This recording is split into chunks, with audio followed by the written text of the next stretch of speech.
I think I've sacrificed a comfortable lifestyle. Hopefully not personal relationships, but I guarantee you I've sacrificed a lot of relationships because unfortunately sometimes what I do has to come first, and that's been at the expense of compromise. I'm not willing to compromise, and that's a problem.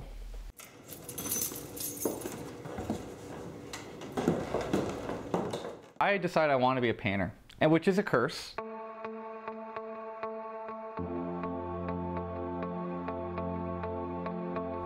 It wasn't a choice. To be honest, it wasn't my choice. It just has to be.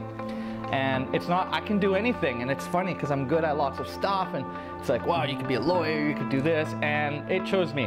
And it's unfortunate too, because it's not like the highest accolade that I could apply myself to. So my work is about the human condition. So it's about psychology, it's about those visceral things and maybe those spiritual things too that happen to people, or how we feel about them. But then I take that and I get really literal, and I look at iconography and symbolism to represent those things. I was really drawn to Asian mysticism. I'm spending my time channeling and painting gods. For people in those belief systems and religions, that's a hugely important task. I'm a shaman in a sense when I make painting. I'm creating something that hadn't been there before. I'll see my paintings in people's houses that I made years ago, and I'm like, I made that? Like, I don't even remember that process. It's almost like that process happens through me, and it's not me doing it. Like, it's not my ego. It happens through me, and like I said, what's happening when I'm painting is this existential battle in my own mind of this question and answer, and it's a push and pull when you're working, you know? It's like a diary. It's kind of like you're talking to yourself, but it's telling you what to do.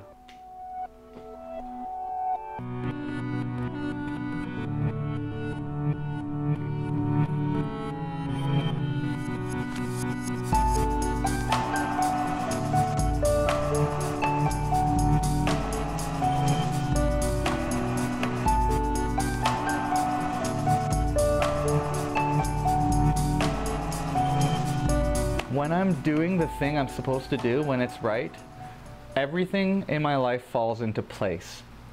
But if I don't, and I ignore it or I fight it, I get punished. If it's something I'm hiding from or running away from or ignoring or trying to beat out, it's not natural. And then the world wants to put it back in order, and I'm fighting it and resisting, and that's where suffering comes from. I don't have health care. I don't get EI like other people who have stable jobs. I don't get all those benefits. Any vacation I take, if I've ever taken one, is a work vacation, and it has to be for me. And so I sacrifice dental work, I've sacrificed health care, I've sacrificed luxuries. That's the cost. When people ask me what I do, I say I create beautiful things to look at. I'm hoping that my art enriches people's lives. I think I'm trying to have people have a removed experience, something mystical. I've had those experiences. Standing in front of El Greco, locked, transfixed, as if time had passed. You know, that was painted in the 1500s, and it was like I was there that many hundreds of years ago, and I was that pigment particle on the end of his paintbrush. I felt that way. And it was a painting of the Christ being removed from the cross. And I have no connection really to that religion. It isn't even something that interests me, but it was the way he moved his paint. Like, I felt like time just didn't exist. I was so moved by that piece, I was tearing. When you're doing the right thing for you and you're on your path, you're like really living fully, it is like God is speaking through you.